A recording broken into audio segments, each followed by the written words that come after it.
Hi friends, आज की नई क्लास में आपका स्वागत है।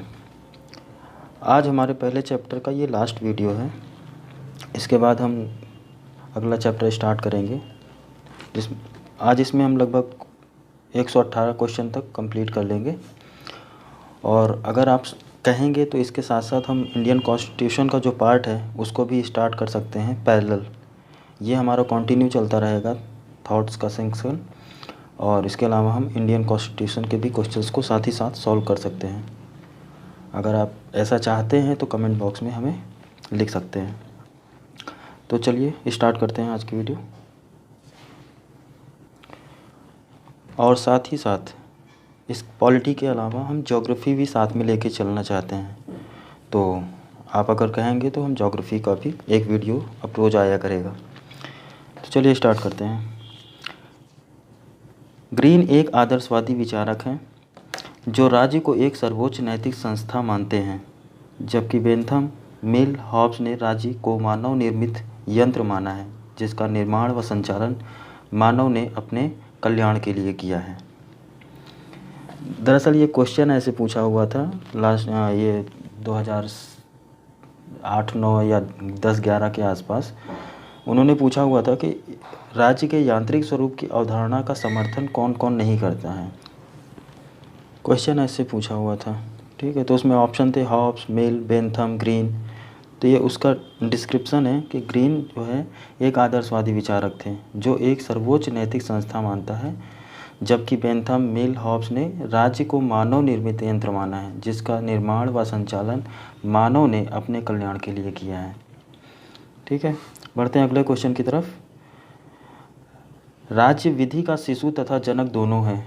ये स्टेटमेंट है और ये मैकाइवर ने कहा है कि राज्य विधि का शिशु और जनक दोनों हैं, मैकाइवर ने। तो मैकाइवर ने अपनी पुस्तक द मॉडर्न स्टेट में बहुलवाद के सिद्धांत को जो है वो प्राथमिकता दी है और उन्होंने तर्क दिया कि राज्य कानून का जनक और शिशु दोनों हैं। तो साधारण कानून का निर्माण करता है, मतलब ये जो है बहुलवाद के सिद्धांत के अनुसार ये एक साधारण कानून का निर्माण करता है और उससे ऊपर है। ये कानून नागरिकों के आपसी संबंधों का तथा राज्य के साथ नागरिकों के संबंधों का नियमन करता है। इसके अलावा जो है राज्य संवैधानिक कानून राज्य से ऊपर है। जो राज्य का संवैधानिक कानून है वो राज्य से ऊपर है, जिसका अतिक्रमण नहीं कर सकता। ठीक है, अगले क्वेश्चन की तरफ चलते हैं। आधुनिक राज्यों में स्थिति समूह बनाम राज्यों की होती जा रही है। आधुनिक राज्यों में स्थिति समूह बनाम राज्यों की होती जा रही है, ये बारकर ने कहा है। तो बारकर क्या कहते हैं कि आधुनिक राज्यों में स्थिति जो है वो समूहों की और राज्यों की होती जा रही है, यानी वर्सेस हैं, ये समूह वर्सेस राज्य, इनकी लड़ाई है। तो क्योंकि व्यक्तियों ने आपसी हितों के लिए राज्य में छोटे छोटे समूह बना लिए, इसकी वजह से बारकर ने ये कथन कहा। इम्पॉर्टेंट क्वेश्चन है, ध्यान रखिएगा। और इसी में आगे चलें तो व्यक्ति ने आपसी हितों के लिए राज्य में छोटे छोटे समूह बना लिए। इसके पहले स्पेंसर जैसे विद्वानों ने व्यक्ति बनाम राज्य जैसे सिद्धांतों को प्रमुखता दी थी। तो बारकर ने तो ये कह दिया कि राज्य और वर्सेस समूह की लड़ाई के बारे में, और स्पेंसर क्या मानते हैं कि व्यक्ति बनाम राज्य, वहाँ समूह नहीं है, यहाँ पर्टिकुलर एक व्यक्ति की बात कर रहे हैं, और वर्सेस राज्य। बारकर कह रहे हैं क्या कहते हैं, समूह वर्सेस राज्य। ठीक है, अगला क्वेश्चन है भूमंडलीकरण का तात्पर्य क्या है। तो विश्व समाज के सहकारी स्वरूप का उद्भव, ये भूमंडलीकरण है। ठीक, ग्लोबलाइजेशन जिसको कहते हैं, जिसमें व्यापार, सेवाओं या तकनीकियों का पूरे संसार में वृद्धि, विकास और विस्तार किया जाता है। और पिछले कुछ दशकों में भूमंडलीकरण बहुत तेज़ी से हुआ है, जिसके परिणाम स्वरूप क्या है कि विश्व में आर्थिक, सामाजिक, राजनीतिक और सांस्कृतिक पारस्परिकता में तकनीकी, दूरसंचार, यातायात आदि की उन्नति भूमंडलीकरण के माध्यम से ही हुई है। तो ये याद रखिएगा, भूमंडलीकरण की एक तरीके से परिभाषा थी। ठीक है, अगला क्वेश्चन है लॉक के अनुसार प्राकृतिक अवस्था में मनुष्यों को प्राकृतिक अधिकार प्राप्त थे और प्रत्येक व्यक्ति अन्य व्यक्तियों के अधिकार का आदर करता है आदर करता था। तो लॉक क्या कहते हैं कि लॉक ये कहते हैं कि मुख्य रूप से 3 प्राकृतिक अधिकार हैं: जीवन, स्वतंत्रता, संपत्ति। अब क्या है कि प्राकृतिक अवस्था में प्रत्येक व्यक्ति, चाहे वह सबल हो या निर्बल हो, उसे जीवन, स्वतंत्रता और संपत्ति का समान अधिकार है लॉक के अनुसार। ठीक है, तो ये क्वेश्चन भी इम्पॉर्टेंट है। आगे बढ़ते हैं अगले क्वेश्चन पे। लॉक के सामाजिक समझौते के अनुसार प्राकृतिक अधिकार हैं। तो कौन कौन से प्राकृतिक अधिकार हैं, ये हमने पहले बताया आपको पिछले क्वेश्चन में कि जीवन का अधिकार, स्वतंत्रता का अधिकार और संपत्ति का अधिकार। ये 3 अधिकारों की बात की है लॉक ने। और ये ज़रूरी नहीं है कि जो सबल है उसी को सारे अधिकार मिलेंगे, चाहे वो सबल हो या निर्बल हो, उसे इन तीनों अधिकारों की अधिकार है, यानी जीवन का, स्वतंत्रता का और संपत्ति का, उसको समान अधिकार रहेगा जीवन का अधिकार। अगला क्वेश्चन है 97 नंबर का। राज्य का स्वरूप मूलतः निगम के समान है। ये मैकाइवर ने कहा है कि राज्य का स्वरूप मूलतः निगम के समान है। ठीक है, तो ये मैकाइवर की बुक है मॉडर्न स्टेट, ये याद रखिएगा, पूछी जा चुकी है। अब ये राज्य का स्वरूप निगम के समान है, इसका मतलब क्या है कि मॉडर्न स्टेट जो इनकी किताब है, मैकाइवर ने उसमें बहुलवादी विचारधारा का पक्ष लिया था और इनके अनुसार राज्य समाज के अन्य अनेक संस्थाओं में से केवल एक संस्था है। यानी राज्य समाज के अन्य संस्थाओं में से एक संस्था है। राज्य की बहुत सारी संस्थाएं हैं, उनमें से एक है समाज। यदि इसके कार्य अनोखे ढंग के हैं। राज्य एक निगम के सभी अनिवार्य विशेषताएं रखता है। उसकी सीमाएं, उसके अधिकार क्षेत्र, उसकी जिम्मेदारियां सब निश्चित हैं। निगम की तरह राज्य के भी अधिकार और कर्तव्य हैं। ठीक है, और इसी में लास्की ने क्या कह दिया कि लास्की भी राज्य को सामाजिक समन्वय करने वाली संस्था या सार्वजनिक सेवा निगम की संज्ञा देते हैं। तो इस स्टेटमेंट से मैकाइवर और लास्की दोनों अपना सहमति देते हैं। ठीक है, अगला क्वेश्चन है, वो लास्की के अनुसार राज्य समाज का सेवक है, इनका भी यही मानना था। ठीक है, अगला क्वेश्चन है हमारा 98। माफ़ कीजिएगा, शायद बीच के 5 क्वेश्चन इसमें से गायब है, मतलब पीडीएफ में आए नहीं हैं। तो वो चाहे तो मैं पीडीएफ के लास्ट में आपको पिक दे दूँगा, वीडियो के लास्ट में, और अगर आप कहेंगे तो मैं उसको अगले वीडियो के पहले उसको करवा दूँगा। ठीक है, तो चलिए अगला क्वेश्चन है 104 नंबर का। प्राचीन भारतीय विचारकों द्वारा प्रतिपादित राज्य के सप्तांग सिद्धांत के 7 अंगों में से कौन कौन से हैं। तो प्राचीन भारतीय विचारकों के हिसाब से सप्तांग सिद्धांत के 7 अंग कौन कौन से हैं। तो स्वामी, अमात्य, जनपद, दुर्ग, कोष, दंड और मित्र, ये सप्तांग सिद्धांत के 7 अंग हैं। और सप्तांग सिद्धांत के प्रतिपादक थे कौन? कौटिल्य। याद रखिएगा, बहुत इंपॉर्टेंट क्वेश्चन है और बहुत बार पूछा जा चुका है। ठीक है, सप्तांग सिद्धांत के प्रतिपादक कौटिल्य हैं और सप्तांग सिद्धांत के 7 अंग कौन कौन से हैं? तो स्वामी हैं, अमात्य, जनपद, दुर्ग, कोष, दंड और मित्र। ठीक है, चलिए आगे बढ़ते हैं। मनु की साडिगुण नीति में निम्न शामिल है। तो संधि, इसमें कौन कौन से शामिल हैं?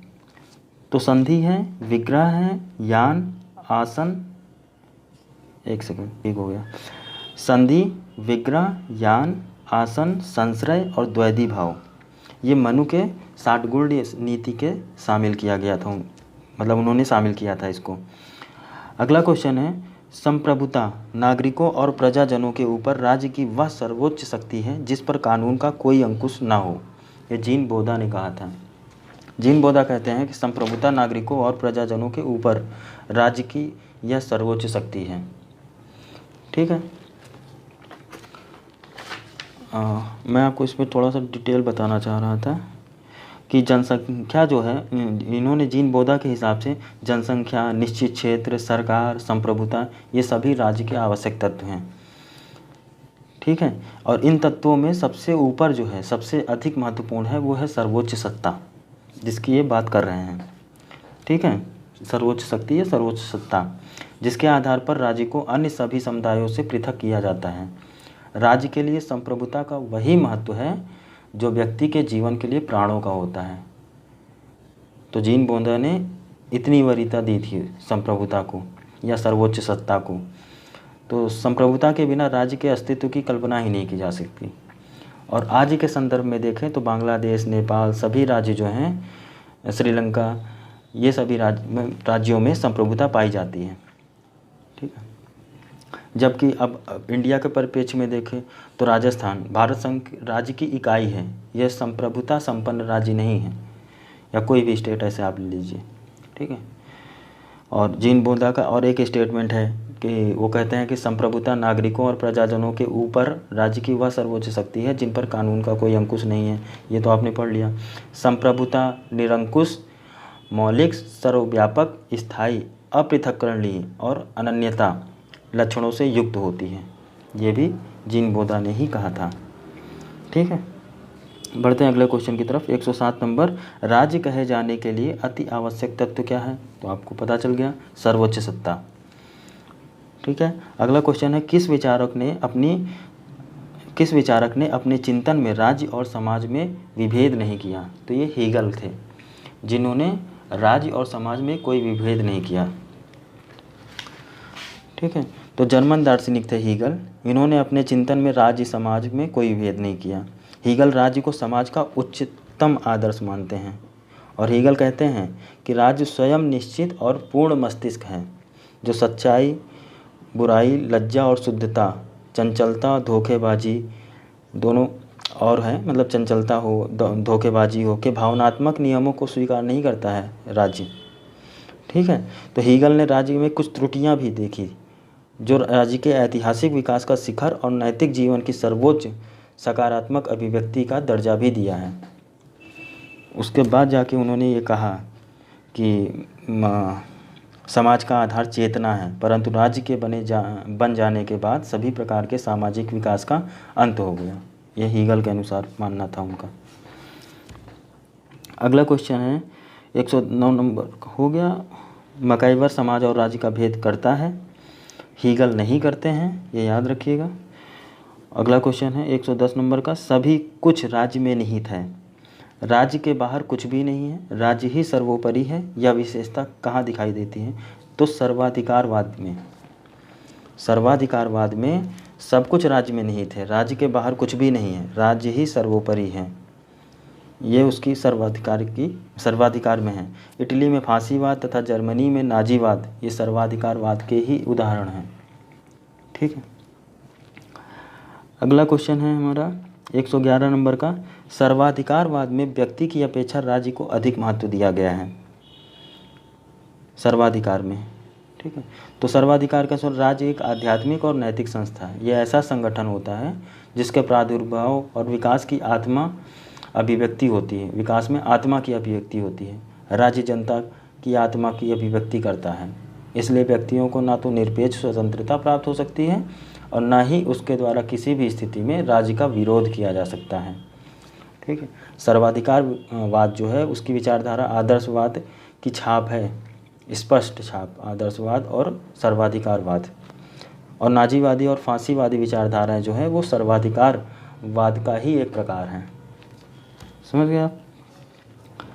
तो राज्य एक नैतिक संस्था है जो मनुष्य के पूर्ण नैतिक विकास के लिए अपरिहार्य है। तो यह आदर्शवादियों का कथन है। जितने भी आदर्शवादी हैं वो इसी कॉन्सेप्ट को मानते हैं। अब है क्या कल्याणकारी राज्य। अब कल्याणकारी राज्य की डिफिनेशन आपने पिछले क्वेश्चंस में पढ़ी होगी। अब उसका उद्देश्य क्या है कल्याणकारी राज्य के, तो आपको पता चल गया था, आर्थिक सुरक्षा की व्यवस्था करना, सामाजिक सुरक्षा और राजनीतिक सुरक्षा, ये तीन मुख्य व्यवस्थाएं हैं जो कल्याणकारी राज्य में अनिवार्य रूप से देखी जाती हैं। अब है सॉफ्ट स्टेट का विचार क्या है, बहुत इंपॉर्टेंट क्वेश्चन है। सॉफ्ट स्टेट, ये गुन्नार मेडन ये एक दार्शनिक थे, उन्होंने सॉफ्ट स्टेट विचार दिया था। तो उनके हिसाब से क्या था कि स्थानीय कानून को बनाने तथा लागू करने की स्वतंत्रता जो है, हाँ तो क्या बोल रहा था, सॉफ्ट स्टेट का विचार गुन्नार मेडन अब इनके हिसाब से इनकी एक बहुत इम्पोर्टेंट बुक है एशियन ड्रामा। इनकी कृति में नवोदित और विकासशील देशों के लिए सॉफ्ट स्टेट शब्द का प्रयोग किया गया, जिसमें क्या था कि नई नई आज़ादी मिलने के बाद जो राज्य थे उसमें न तो न पर्याप्त सामाजिक अनुशासन था और ना ही व्यवस्था थी कुछ, जो उद्देश्य के लिए एक समन्वित निष्ठा का विकास हो पाया, जिसकी वजह से ऐसा कुछ भी नहीं होता। उनको इन्होंने एक सॉफ्ट स्टेट के कैटेगरी में डाल दिया कि जो नए नए देश आज़ाद हुए हैं वहाँ की जो जितनी भी स्थितियाँ थी, सामाजिक अनुशासन हो गया, वहाँ की सामाजिक व्यवस्थाएं हो गई और समन्वित निष्ठा हो गया, ठीक है, तो इन सब का जो है वो अभाव था। इसलिए जो है सॉफ्ट स्टेट का विचार गुरनार मेडर ने दिया था। अगला क्वेश्चन आए तो सामंती राज्य का उदय और पवित्र रोम साम्राज्य की स्थापना एक अंतर संबंधित घटना थी। अंतर संबंधित घटना थी। तो सामंती राज्य का उदय, अब आए तो यहाँ देखेंगे, एक सेकंड। तो सामंती राज्य का उदय से क्या मतलब है कि सामंती राज्य का उदय और पवित्र रोम साम्राज्य की स्थापना एक अंतर संबंधित घटना थी। इसमें राजनीतिक क्षेत्र में विखंडन, धार्मिक क्षेत्र के एकीकरण को प्रदर्शित किया गया और जो पोप ईसाई साम्राज्य की शक्ति बन गया था और सभी शासकों पर नियंत्रण स्थापित कर लिया, परिणाम स्वरूप सामंती राज्य का ही उदय हुआ। इन सब घटनाओं के बाद जो है तो कौन कौन सी घटनाएं थी कि जो है पोप ईसाई साम्राज्य की शक्ति बन गया और सभी शासकों पर नियंत्रण स्थापित कर लिया, परिणाम स्वरूप सामंती राज्य का उदय हुआ। ठीक है, बढ़ते हैं अगले क्वेश्चन की तरफ। 116 नंबर, स्थानीय कानून को बनाने तथा लागू करने की स्वतंत्रता, अधिकारों को प्राप्त करने की क्षमता और दायित्वों के निर्वहन का अंतर्राष्ट्रीय विधि के अंतर्गत होना, ये राज्य कहलाता है। राज्य की परिभाषा कहीं न कहीं बताई गई है कि स्थानीय कानूनों को बनाने तथा लागू करने की स्वतंत्रता, अधिकारों को प्राप्त करने की क्षमता और दायित्वों के निर्वहन का अंतर्राष्ट्रीय विधि के अंतर्गत होना राज्य कहलाता है। क्यों? क्योंकि राज्य उन लोगों का ऐसा समुदाय है जो स्थायी रूप से किसी प्रदेश में वास करता है, जो सामान्य कानून, आदतों और रिवाजों को एक समन्वय निकाय से जोड़े रखता है, जो अपनी सीमाओं के भीतर ही सभी लोगों पर और वस्तुओं का नियंत्रण प्रयोग करता है। ठीक है, एक संगठित सरकार जो होती है उसके माध्यम से स्वतंत्रता, संप्रभुता का प्रयोग किया जाता है, जो युद्ध या शांति करने तथा विश्व के सभी समुदायों के साथ अंतर्राष्ट्रीय संबंध जो है वो बनाए रखने में सक्षम होता है। ठीक है, अगला क्वेश्चन है 117 नंबर का। अब इसमें बताया गया है कि एक तरफ उन्होंने अपने वाद दिए हैं, वाद मतलब जैसे कोई थ्योरी दी गई है और उसका संबंध किससे है। तो राज्य का शोषण का यंत्र जो है वो वैज्ञानिक समाजवाद है। ठीक है, राज्य का शोषण का यंत्र जो है वो वैज्ञानिक समाजवाद है। राज्य का तत्व मीमांसावादी सिद्धांत, ये प्रत्ययवाद है। प्रत्ययवाद में क्या आता है? तत्व मीमांसावादी सिद्धांत। अब राज्य अनावश्यक और अवांछनीय दोनों हैं, तो इसका क्या है? अराजकतावाद। अराजकतावाद में राज्य अनावश्यक और अवांछनीय दोनों हैं।